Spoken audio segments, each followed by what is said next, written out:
Napadpad sa mundo ng pagkabulok, nanatiling malapit si Dong Fangzhou kay Lin Moyu, halos magkadikit ang kanilang mga balaraw ng buto. Ginamit niya ang kanyang kakayahan sa pagmamanman. Ang impormasyong bumalik ay napakasimple, mababang antas na nabubulok na bangkay, level 5. Maliban sa pangalan at level, wala nang ibang impormasyon. Nagpatawag siya ng isang kalansay na mandirigmang berserker, hindi inalintana ng kalansay na mandirigmang berserker ang mabahong ulan at lumapit sa harap ng nabubulok na bangkay. Sadyang inilagay nito ang paa malapit sa bibig ng nabubulok na bangkay. Biglang kinagat ng nabubulok na bangkay ang buto ng kalansay. Maingat na pinakiramdaman ni Lin Moyu. Ang kalansay na mandirigmang berserker ay nagtamo ng isang napakaliit na sugat na halos hindi mapansin. Napakahina ng lakas ng atake ng nabubulok na bangkay na ito, batay sa attributes, ang lakas nito ay hindi lalagpas sa 100 puntos. Ang lakas ng ataking ito ay mas mahina pa kaysa sa pinsalang dulot ng tubig ulan. Itinaas ng kalansay na mandirigmang berserker ang palakol at malakas na hinampas ang ulo ng nabubulok na bangkay.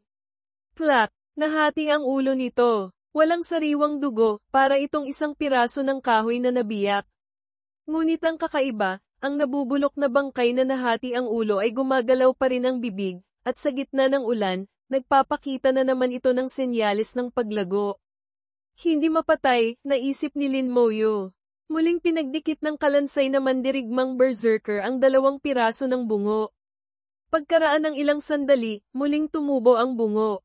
Ngunit nagkaroon ito ng dagdag na bitak, parang hiwa ng palakol na ginamit ng kalansay na mandirigmang berserker. Napakakakaiba ng itsura. Napapikit ng mahigpit si Dong Fangzhou sa sobrang takot, hindi makatingin. Hindi niya alam kung bakit ginagawa ito ni Lin Moyu. Matapos gawin ang mga ito, muling inutusan ni Lin Moyu ang kalansay na mandirigmang berserker na durugin ang ulo ng nabubulok na bangkay gamit ang palakol.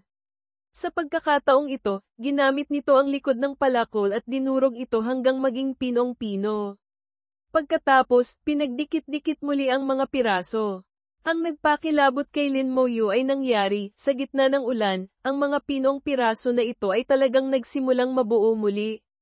Lalong natakot si Dong Fangzhou na hindi na siya makapagsalita, napakapit na lang sa likuran ni Lin Moyu. Nang makita ni Lin Moyu ang eksenang ito, naramdaman niyang may mali. Hindi siya naniniwalang may bagay na talagang hindi mapapatay. Kahit ang mailap na halimaw ay napapatay, paanong ang isang maliit na level 5 na nabubulok na bangkay ay hindi mapapatay? Muling kumilos ang kalansay na mandirigmang berserker. Sa pagkakataong ito, mas pinulbos pa nila ito, hindi na hinayaang magdikit muli. Ang resulta, sa ilalim ng ulan, ang mga pirasong ito ay naging malapot na bulok na laman, at muling nagpakita ng senyales ng paglago at kusa itong lumalago. Sa pagkakataong ito, medyo nainis na si Lin Moyu. Hirap na pinalakas ni Dong Fangzhou ang loob, sumilip mula sa likuran, at nakita ang eksena ng palakol na humahampas sa ulo ng nabubulok na bangkay. Agad niyang naramdaman ang pagbaliktad ng kanyang sikmura at mabilis na pumikit muli sa takot. Hindi pinansin ni Lin Moyu si Dong Fangzhou. Ang ulo ng nabubulok na bangkay na ito ay hindi na magagamit, kaya lumipat siya sa ibang target. Baga ng kaluluwa ang nagliyab, tinarget ang isa pang bungo. Tumama ang apoy. Walang sigaw ng sakit, walang paggalaw, walang anumang reaksyon. Ang mga halimaw na ito ay walang kaluluwa? Medyo natigilan si Lin Moyu. Walang epekto ang baga ng kaluluwa. Walang kaluluwa ang kalaban. Anong klasing halimaw ito? Talaga bang hindi mapapatay? Kahit ang pagsabog ng bangkay ay hindi magagamit. Walang kaluluwa, kaya hindi rin magagamit ang baga ng kaluluwa. Pakiramdam ni Lin Moyu ay parang nakaharap siya sa multo. Sa sandaling ito, pinipigilan ni Dong Fangzhou ang pagduduwal, mapatla ang mukha, at sinabi sa napakahinang tinig, narinig ko kay ama na ang mga nabubulok na bangkay sa mundo ng pagkabulok ay hindi mapapatay. Umiling si Lin Moyu. Walang bagay na hindi mapapatay. Hindi pa lang natatagpuan ang tamang paraan. Sa tabi ni Lin Moyu, lumitaw ang isa pang mago ng kalansay. Kakayahan, elementong pagsabog, isang malakas na pagsabog ang umalingaw-ngaw. Ang ulo ng nabubulok na bangkay na ito ay sumabog at naging pira-piraso. Karamihan ay natupok sa pagsabog ng elemento, tanging ilang maliliit na piraso na halos hindi makita ng mata ang natira. Ang mga pirasong ito ay nahulog sa lupa at naglaho, hindi na makita. Ngunit tinitigan sila ni Lin Moyu. Natuklasan niyang muli silang nagsimulang lumago sa gitna ng ulan, bagaman napakabagal. Pinagmasdan ito ni Lin Moyu sandali. Sa kanyang isipan, mayroon na siyang pagtatantya. Sa ganitong bilis, aabutin ng ilang taon bago ito tuluyang makabalik sa orihinal na estado. Pagkatapos, muling kumilos ang mago ng kalansay. Sunod-sunod na pagsabog ng elemento ang walang tigil na. Bumuga. Hindi pinalampas ni Lin Moyu ang kahit isang piraso. Sa huli, kahit isang alikabok ay hindi na mahanap. Gayunpaman, mula kanina pa, hindi nakatanggap si Lin Moyu ng abiso ng pagkamatay, tinti si Kiksa. Hindi niya matiyak kung dahil ba walang abiso ng pagkamatay, o dahil hindi pa talaga ito napatay. Sa ngayon, ang mundong ito ay nagbibigay kay Lin Moyu ng napakakakaibang pakiramdam. Pagkatapos, tiningnan ni Lin Moyu ang huling ulo ng nabubulok na bangkay. Itinuro niya ang daliri, kakayahan, sumpa ng kahinaan. Kumislap ang pulang liwanag, walang anumang reaksyon ang bungo. Nanliit ang mga mata ni Lin Moyu. Wala pa ring reaksyon, walang epekto ang sumpa. Napagtanto niya ang isang bagay, ang mga nabubulok na bangkay na ito ay hindi mga buhay na nilalang. Kahit ang mga undead tulad ng mga kalansay, bagaman walang buhay, ay may kaluluwa. Ang kaluluwa ang pinakapundamental na pag-iral ng isang nilalang.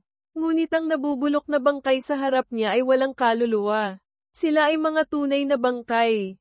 Kaya hindi sila apektado ng sumpa, at hindi rin sila takot sa atake sa kaluluwa. Bakit hindi sila namamatay kahit patayin? Dahil matagal na silang patay.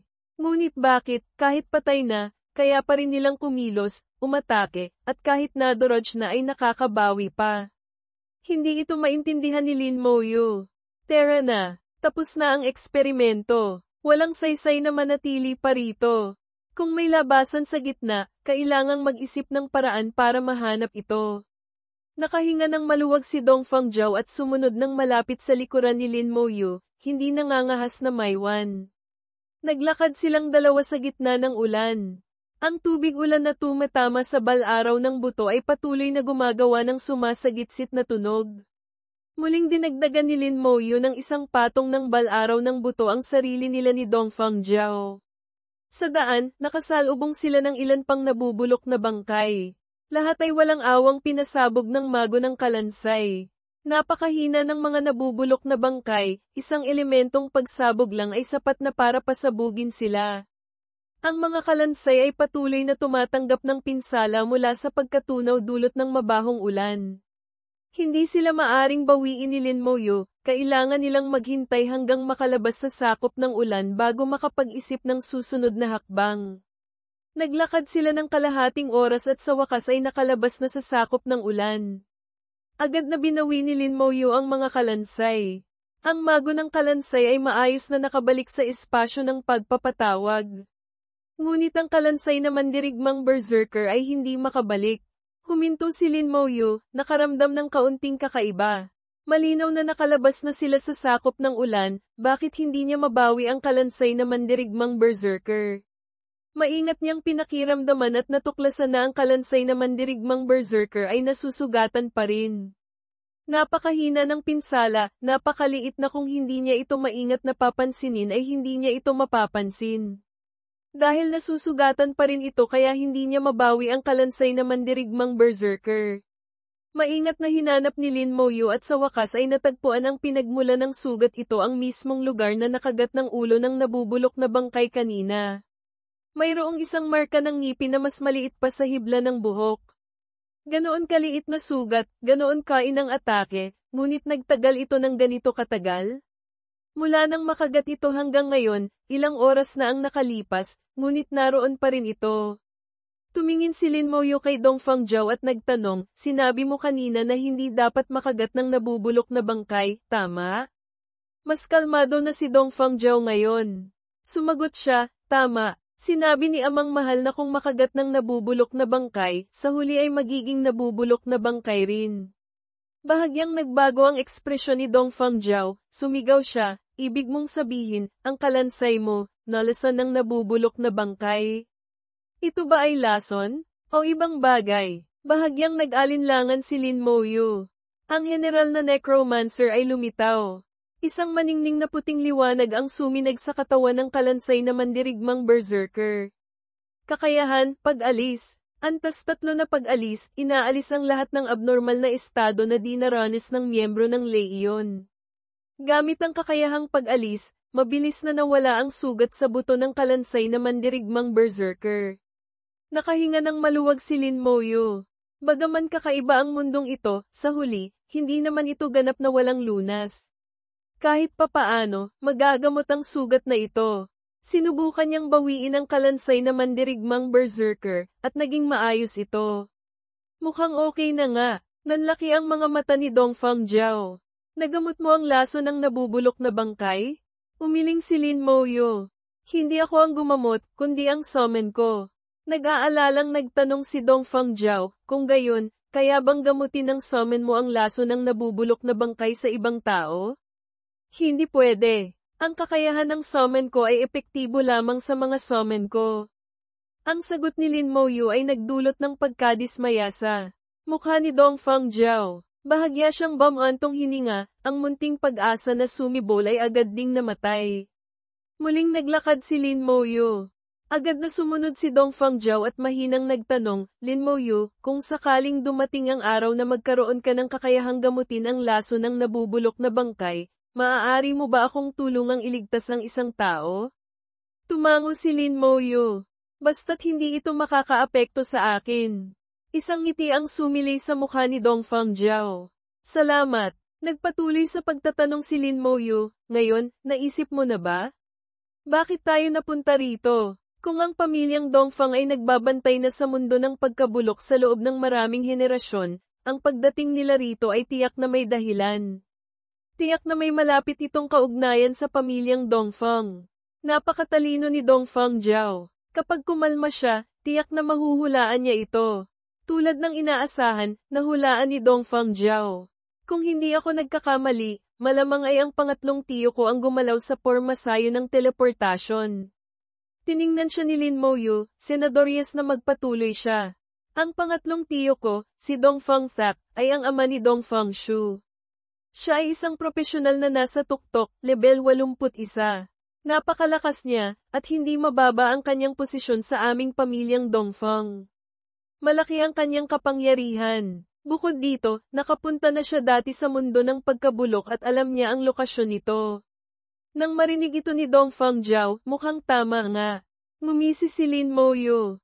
Hindi ba siya natatakot na makabalik ako ng buhay? Umiling si Dong Fangjiao. Marahil ay hindi niya naisip na makakabalik tayo ng buhay. Napakadelikado ng mundo ng pagkabulok. Kahit ang isang eksperto sa antas ng Diyos ay maaaring mapahamak dito. At saka, kahit na maswerte tayong makabalik ng buhay, malamang ay wala tayong ebidensya. Isang pamatay na intensyon ang lumitaw sa mga mata ni Lin Moyu. Kahit walang ebidensya, minsan hindi kailangan ng ebidensya. Sana sa panahong iyon, hindi mapunta sa maling panig ang pamilyang Dongfang ninyo. Nang inig si Dong Fangjiao, ang mga sinabi ni Lin Moyu ay nagparamdam sa kanya ng takot na hindi pa niya nararanasan. Walang sino man ang nangahas na pagbantaan ng pamilyang Dongfang ng ganito mula nang maitatag ang imperyo ng banal na siya. Ang kanilang pamilyang Dongfang ang pamilyang imperial, ang mga pinuno ng imperyo. Ang pamilyang imperial ang namamahala sa politika, ang mga banal na general ang namamahala sa militar. Parehong nagtutulungan ngunit independente at hindi nakikialam sa isa't isa. Ngunit kapag may banal na general na namatay sa kamay ng pamilyang imperial, malaking bagay iyon. Para sa mga sundalo, ang mga banal na general ay parang langit. Iisipin ng mga sundalo, nagtataya kami ng buhay sa harapan para protektahan ang bansa. Tapos kayo sa likuran ay papatayin ang banal na general. Ang kahihinatnan ay mahirap isipin. Napahawak sa ulo si Dong Fangjiao. Lin Moyu, pagkatapos nating makabalik, tiyak na bibigyan kita ng paliwanag. Para sa imperyo, bigyan mo ako ng pagkakataon. Tinitigan ni Lin Moyu si Dong Fangzhou ng matagal at dahan-daang tumango. Titingnan niya kung ang paliwanag na ito ay makakapagbigay kasiyahan sa kanya. Ayaw rin ni Lin Moyu ng kaguluhan sa bansa, wala itong pakinabang sa mga mamamayan at sa sangkatauhan. Ngunit ang patawarin ang salarin dahil sa mga dahilang ito ay talagang imposible. Inaamin ni Lin Moyu na hindi siya ang tipo ng taong inuuna ang kapakanan ng nakararami. Muling kumulog sa langit, nagliliwanag sa malawak na kalangitan. Ang malakas na ulan ay muling bumuhos na parang talon. Sa pagkakataong ito, hindi lang malakas na ulan, kundi may kasama pang kulog at kidlat. Ang kulay lilang kidlat na may halong itim ay nagpapakita ng kakaibang misteryo. Ang kakayahang tumunaw ng ulan ay lalo pang lumakas. Ang mabahong amoy ay hindi na matiis. Ngunit ang mga nabubulok na bangkay ay tila lalong nasasabik sa ilalim ng malakas na ulan. Napansin ni Lin Moyu na silang dalawang buhay siya at si Dong Fangzhou ay tila naging pinakamaliwanag na bagay sa mundo ng pagkabulok. Sa malayo, may mga kumpol ng nabubulok na bangkay na agad na sumusugod na parang alon. Pakiramdam ni Lin Moyu ay marahil ang aura nila bilang mga buhay ang umaakit sa mga nabubulok na bangkay. Ang pag-atake ng mga nabubulok na bangkay sa mga dayuhang tulad nila ay napakatindi. May kaunting alam si Dong Fangzhou tungkol sa mundo ng pagkabulok, ngunit hindi gaanong marami. Sa daan, sinabi niya kay Lin Moyu ang lahat ng impormasyong alam niya. Sa kasalukuyan, wala ring ideya si Lin Moyu. Maaari lamang silang humakbang ng paunti-unti. Boom! Isang kidlat ang bumagsak, tumama ng napaka-eksakto kay Lin Moyu. Naharang ito ng bal-araw ng buto ngunit gumawa ito ng mahinang tunog. Ang lakas ng kidlat ay hindi maliit, mas malakas pa kaysa sa tubig ulan. Nataranta si Dong Fangzhou at sumigaw, "Okay ka lang?" "Okay lang." Katatapos lang ni Lin Moyu sa piitan ng elemento ng kuryente, kaya sanay na siya sa tama ng kidlat. Mga yabag ang umalingaw-ngaw sa gitna ng malakas na ulan.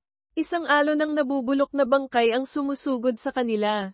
Boom! Nagliwanag ang kalangitan. Isang kidlat ang tumama sa isang nabubulok na bangkay.